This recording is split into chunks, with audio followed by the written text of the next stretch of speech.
I should say at the outset that, so when I'm teaching a lesson, you all know this, usually you are sitting in possibly this very chair, like this, and this is a terrible way to play the guitar. Because, so what happens? First of all, look at my shoulders. And then I go to play, and the neck goes like this, and you see I'm immediately way out of alignment. Too much attitude.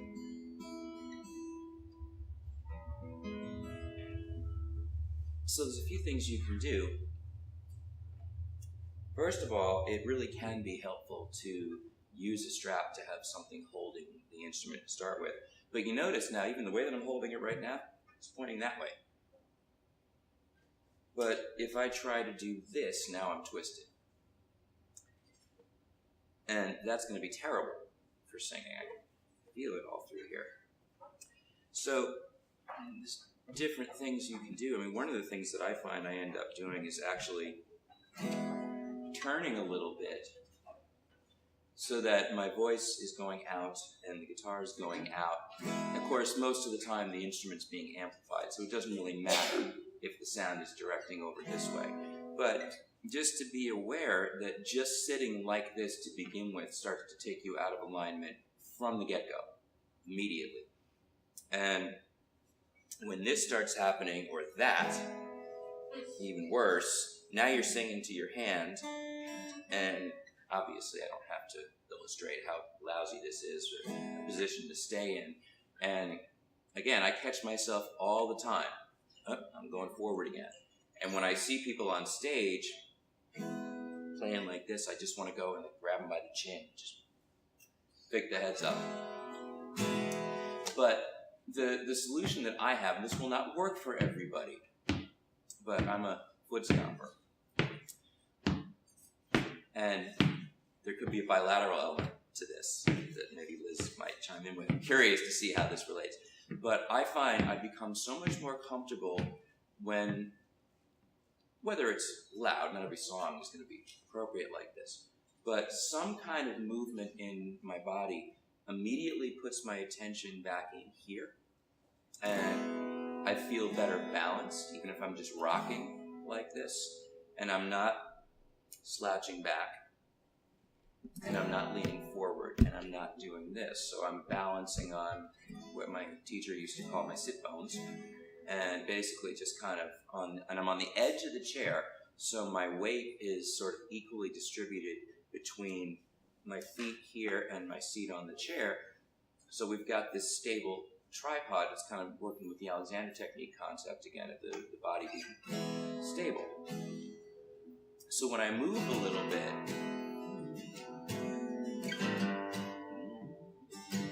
so I'm going to do this a little bit sitting and then a little bit standing, and then we'll talk about how I'm singing. And since, was it Justified that just won the Triple Crown? Right? Yeah, okay. I feel tears welling up from down deep inside, like my heart's got a big break. And the stab of loneliness sharp and painful that I may never shake. You might think that I'm taking it hard since you wrote me off with a call. You might wager that I'll drown in sorrow, and I might let right down and fall. Now the race is on, and here comes pride at the backstretch. Heartaches are going to the inside. My tears are rolling back and trying not to fall. My heart's out of the running, true love scratch for another sake. The race is on, and it looks like heartache. Winner loses all. Okay, so I'm very conscious of my singing right now. Self-conscious, I should say. Which is great, by the way, don't you think, y'all? Yes, it is. But see, even just that little bit of rocking back and forth, that made the sitting feel very good, very natural. It's one of the reasons I hate doing songwriter rounds, or I find songwriter rounds awkward, especially, and I should mention this, those of you who go to or play writers' nights know that usually you're in a high stool. Now, Do I even have to explain why I hate this? First of all, it's a terrible look, right? I feel like I'm in 2nd grade. And then you have to do this, which isn't great either. And the guitar goes further down than it was, so it's harder. I can't get my balance, and it forces me into a position where I have to either do this, which feels terrible because it's way too much work, or this, which is also bad. So, I mean, I suppose unless I was doing exercises, right, and then I can do this, do my, work my, right? And then there's this, and that's no good either. So I'm not a fan of the high stool for playing. Can you sit sideways so we can see your posture from the side with the other chair? Oh, Lord. No, I want to talk about singing for a second. Mm-hmm. Yeah.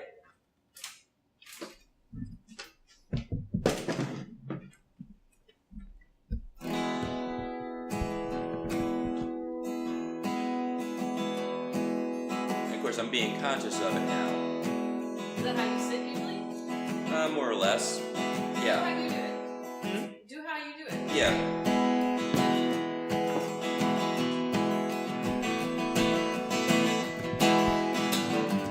Once I ventured in love, never once suspected what the final result would be. But now I live in fear of waking up each morning and finding that you're gone from me. Great. The thing I wanted everyone to notice is, like, see how it's pretty relatively up and down? So sit up too straight for a second. This is how a lot of people try to sing. It sucks. It's not what you need. If you're singing opera, you might need that so you could have more room in your lungs to get like 85% of lung capacity, but go back to what you're doing. That's like this is how you talk, and this is how you sing any style of music that we do, because they've measured now at about 35% of the lung capacity is what we need to sing the style of music that we do. 35%. It's not a big deal, right? It's not even half. It's less than that. So now do the C shape, the C-shaped guitar thing. You guys see how he's making like a C shape with his body? This is the typical guitar player, especially like punk rock, low slung, like look at anybody from the side, they look like a C, right?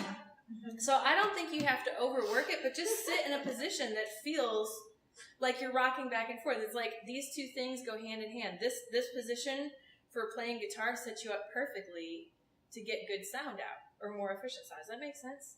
Yeah, Yeah. absolutely. Okay, cool. Okay, well, good to know you didn't have to take me to task. Oh no, and that's the thing. You can't be like, oh, I'm singing now. I'm gonna do all this stuff. Then you can't sing. Right. Right? Just like you can't play like that either, Right. right? So now I prefer to stand for a variety of reasons. Number one, it takes away that whole issue of how to sit, right? Because you're not really going to stand like this, or hopefully you're not.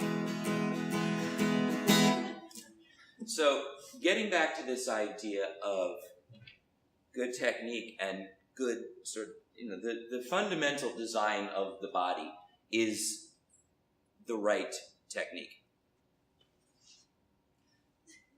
Because ultimately, if we use the body the way it's built to work, everything works better, right? So that includes the mechanical aspects of this, that includes the vocal mechanism.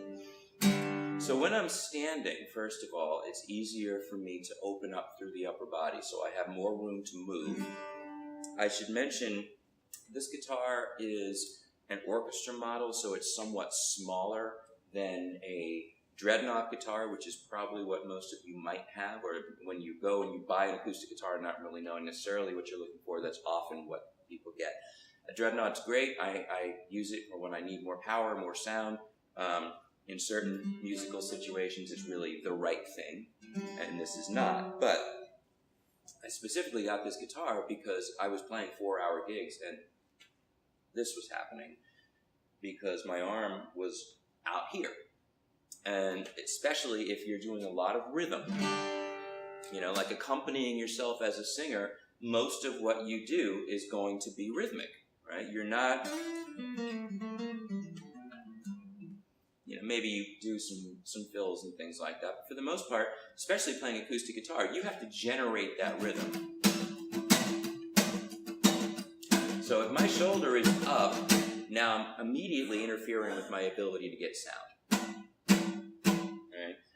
Plus it's tense, I'm going to get tired, I'm off balance. Then I end up like this. Now I also used to do this thing where I would lock one foot, lock one leg, and I'm a stomper, right? So I do this.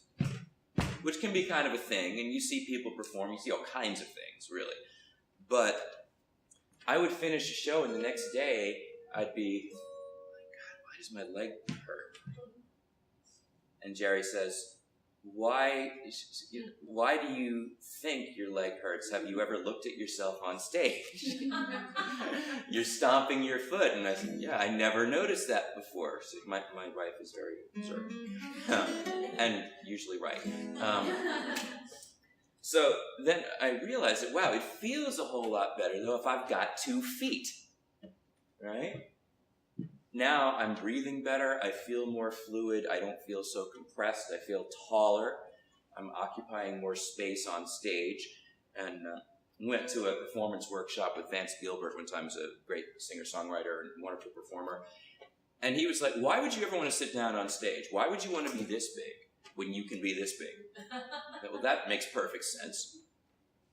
So then I can move around, I can move back from the microphone if I want to, I can step up to it.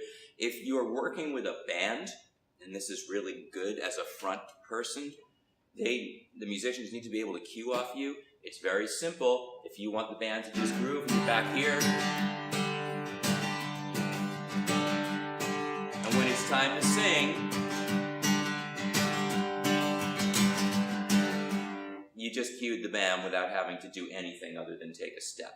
It's very useful that way. And that is a whole other aspect of playing and singing when you're actually working with a group.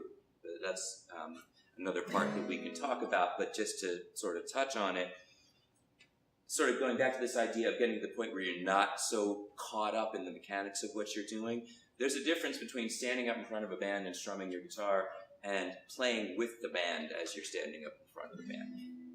All right, really being as much a part of the music as everybody else is. And it's sort of like what I was saying before about playing and singing when those things are interacting, because you want ultimately your voice and your guitar to interact together, and then you want those 2 things, if you got other musicians with you, to interact with everybody else. So it's not, you're here doing this thing and this other thing is going on around you. It's you are part of the whole picture. All right, so when I am playing and singing standing, now, first of all, my whole body gets into it, which feels better anyway. I get a better groove. Now the race is on, and here comes pride up the backstretch.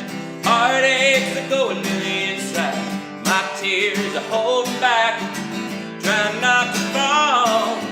My heart's out on the running, true love scratch for another say. The race is on and it looks like a heartache. The winner loses all. Big difference, right? So, I mean, about moving while singing for a second? yeah. Okay, I'm gonna use David. So, I had this really weird thing happened like a year ago. I was watching public access television with the sound off, right? These 2 ladies are standing there and they like are at the microphone, and then I see them open their mouths. They're singing, but they were not moving at all. And I thought, I wonder how they sound. Click. And it was terrible. It was terrible. And I knew it was going to be terrible because they were like, right? So will you sing that same thing and hold still? Mm-hmm. Now the race is on, and here comes pride up. Yeah, that feels terrible. Yeah, right? I think that's why you're such a great musician, because you move constantly. Have y'all ever seen him do it? I mean, you move exactly like this when you do a gig. Yeah. You're constantly moving. Great musicians, I don't care whether they're singers or players, they are like telegraphing the rhythm, but everything is moving through them. So anyway, I just wanted to make that point. No, that's great. That could be something that we end up working on. Yeah, well, and so with guitar, it's the same thing, too. I will very often ask someone to play something at first, and the first thing I'll notice is, or the first thing I'll say at the finish is, okay, now do it without holding your breath. And immediately, as soon as they start to breathe a little bit, they start to move. Wow. And as soon as they start to move, I say, do you realize that you're moving now? Oh, no. Did you feel the difference in how the rhythm sounded? Well, I mean, even...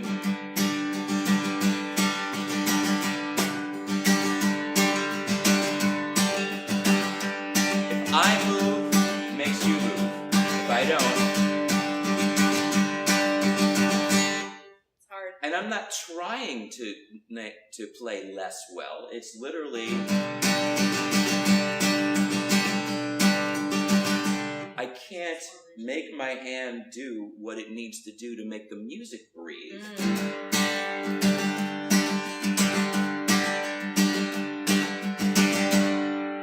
Now, if I'm doing something that doesn't require so much drive, so let's say...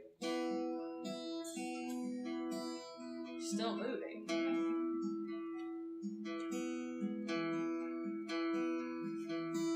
It just feels wrong. It hurts my soul. I know. It hurts. It's kind of painful to watch. I know, right? I'm having a reaction to that. It's like a fearful thing. Yeah. She looked fearful. It's like Right. folk music. Stop it! Sorry. Well, I'm thinking about singers too, like Yeah. really great singers, they're constantly in motion. And I think Right. that's why I love jazz, is because I love the rhythm of it. And I'm like, even before I sing a note, I've got the entire rhythmic structure inside my body, and I have to settle in that feeling before I can count off a tune or do anything. And if Yes. it's not there, then you're counting off from your intellect, and that's just doesn't work. Oh, yeah. It's like trying to play from your intellect or your like Oh, yeah. your whole body. Well, so here's the other relationship, right? That we go through this a lot, and when I'm coaching singer-songwriters or performers of any kind, they start a song, and it's okay. 1, 2, 3, 4. Yep. Well, there was no point in doing that. 1, 2, 3, 4. You gotta feel it, You right? didn't 1, 2, 3, 4. And it's just there. And before you can do it that fast, sometimes you have to spend a second and go, Mm-hmm. a 1, a 2, 2, 3, 4. You already knew what I wanted because everything was coming out of me, right? Right. See, it's funny how that works. That so good musicians are tuned into the implications of whatever is being. Just the way she counted that, I knew what it was supposed to feel like. And if you counted 1, 2, 1, 2, 3, 4, right? Mhm. It just implies something completely different. 1, 2, 1, 2, 3, 4. Now I'm not doing any kind of subdivision there, so we don't know if it's straight or swung. Right. But still, the feeling of the song is different. And just to sort of tie back to the singing thing, when I want to set the tempo, and this is something that I get this from singer-songwriters a lot, I feel like the chorus is slower and the verse is faster, or the other way around, and I don't know how to make them match up. And Like people will say that? oh yeah, Okay. yeah. Like I'm working on this song, but the problem is the tempos don't quite match. And generally that's sort of a problem that's written into the song, and it just has to do with how many syllables there are in the line, what the phrasing is. So if something is wordy in a verse, for example, and drawn out in the chorus, which is very common. So the way we work with that is, okay, we'll sing the chorus and don't play. And so you get the tempo in your body by singing the words, and then you play to that. And then you say, okay, well, here's the tempo you just found. Now try the verse at that. And then you really get an idea of whether it works or not. Yeah. I mean, I have a song like that it took a while to settle into where the phrasing was because it was wordier in the verses. Yeah. And it took some time to settle into how to sing it. But the other thing that happens, and this is a stylistic thing, okay, more than a vocal thing necessarily, but you can solve, a good singer can solve any phrasing problem in the way a song is written. Almost. I mean, I'm sure there's things you can come up with that just are not going to work. But songwriters talk about counting syllables and things like that, and it doesn't have to be about that. It's all, where did you put it? Where did you start? Is this a downbeat or is that a pickup? What if you draw this out? And depending on the style you're singing in, is your phrasing conversational enough that the lyric is intelligible? Yeah. Or are you accenting the wrong syllables all the time? And sometimes that's okay, because there are songs that you're just used to that, and the melody's written a certain way, and so it can be awkward on purpose. I mean, I love the Talking Heads, you know what I mean? So that sort of oddness of it is part of the sound, right? But even that, I can't seem to face up to the facts. Tense and nervous and I can't relax, as it can't seem to face up to the facts. The strong words are still there, even though it's sort of robotic, because that's part of the feel of the song. Yeah. And it works just fine. All right. And it all comes back around to this rhythmic thing. So you're rhythmic here with the guitar, but you're also rhythmic with your singing. And when you can get those two things to sync up, or when you realize that those two things are happening, or should be happening simultaneously, then you've got a complete picture. So really what we're thinking of ourselves as a complete musician. So the voice isn't divorced from the guitar, or vice versa. It's all happening at the same time, and you need to practice them separately, but then the rhythmic stuff it all has to jive together, right? Yeah. Yep. I think any great singer can sing an entire song with no band, and you'll know where the rhythm is, you'll know how, you know what I mean? Because they're doing all of that through their voice. It doesn't have to be through a physical instrument. It can be through the instrument of the voice. So. Absolutely.